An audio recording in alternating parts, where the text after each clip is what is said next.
Merci beaucoup.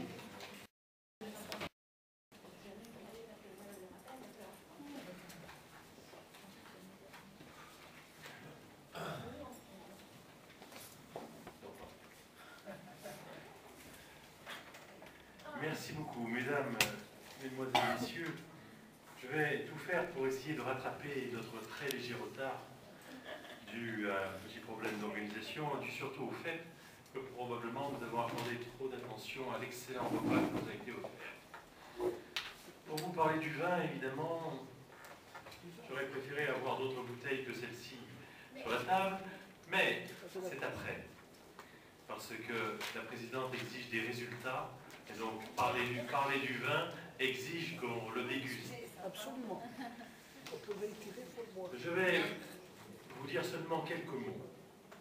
Quelques mots, et donc j'éviterai de vous raconter toute l'histoire du vin. Parce que l'histoire du vin, il faudrait que je remonte à peu près à 8000 ans avant Jésus-Christ, remonter au bord de la mer Noire. Je cherche la professeure Gangialzé, elle est là, qui m'a confirmé, voulu avoir confirmation, que les premières vignes, la première viticulture, on en a retrouvé la trace tout au bord de la mer Noire, en Géorgie, avec une datation d'environ 7 à 8000 ans avant Jésus-Christ. Alors évidemment, le vin a été propagé dans toute la Méditerranée très rapidement, grâce notamment à ceux qui en consommaient beaucoup, les militaires, qu'ils soient égyptiens, grecs, perses ou encore romains, bien sûr. Et le vin est véritablement devenu un patrimoine commun de la Méditerranée et par extension de l'humanité entière. Ce que je voudrais dire pour résumer vraiment un propos dont vous pourrez plus tard lire les développements dans la forme écrite de mon intervention, c'est que ce patrimoine commun est un patrimoine que je qualifierais de patrimoine mixte. C'est-à-dire qu'il y a à la fois une intense religiosité dans le vin, pas seulement d'ailleurs dans la façon de le servir, de le boire et de le déguster, et qu'il y a en même temps aussi une laïcisation importante du vin à l'époque moderne, mais que notre culture méditerranéenne ne peut être pensée, conçue sans ces deux éléments.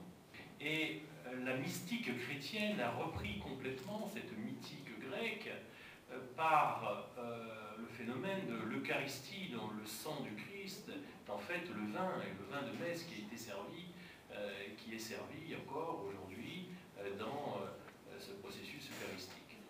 Et donc le vin est par définition l'élément qui représente la vie et qui est inséparable, bien sûr, de la culture méditerranéenne. Aujourd'hui, après cette longue tradition, on a laïcisé le vin. Et notamment l'Union européenne s'est rendue compte de la force économique que représente le vin, puisqu'il s'agit, dans un marché mondial, d'écouler une immense production, notamment des trois principaux pays producteurs que sont la France, l'Italie et l'Espagne.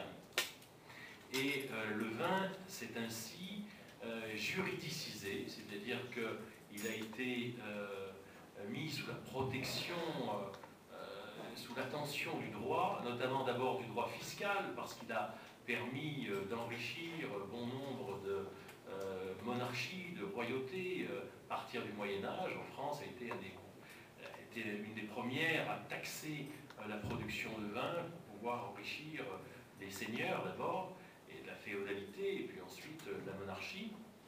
Et l'État moderne n'a évidemment pas oublié la taxation importante des produits du vin pour des motifs divers, taxation qui s'est sophistiquée parce qu'aujourd'hui, non seulement on taxe le vin comme produit alcoolisé, donc sujet à une taxation importante pour limiter sa consommation, mais également on taxe le vin pour financer la protection du patrimoine touristique que représente exemple, le patrimoine viticole. La viticulture, et notamment ça c'est un programme de l'UNESCO, la viticulture fait partie de notre paysage méditerranéen et il s'agit par conséquent de prendre des dispositions de protection pour que ce patrimoine se transmette et continue à embellir nos campagnes. Alors j'aurais voulu vous parler de tout ça, mais mon temps de 10 minutes est déjà quasiment écoulé, et donc je serai extrêmement rapide. Je dirais que le vin, comme produit culturel, il est difficile de faire plus riche toute la littérature, la poésie.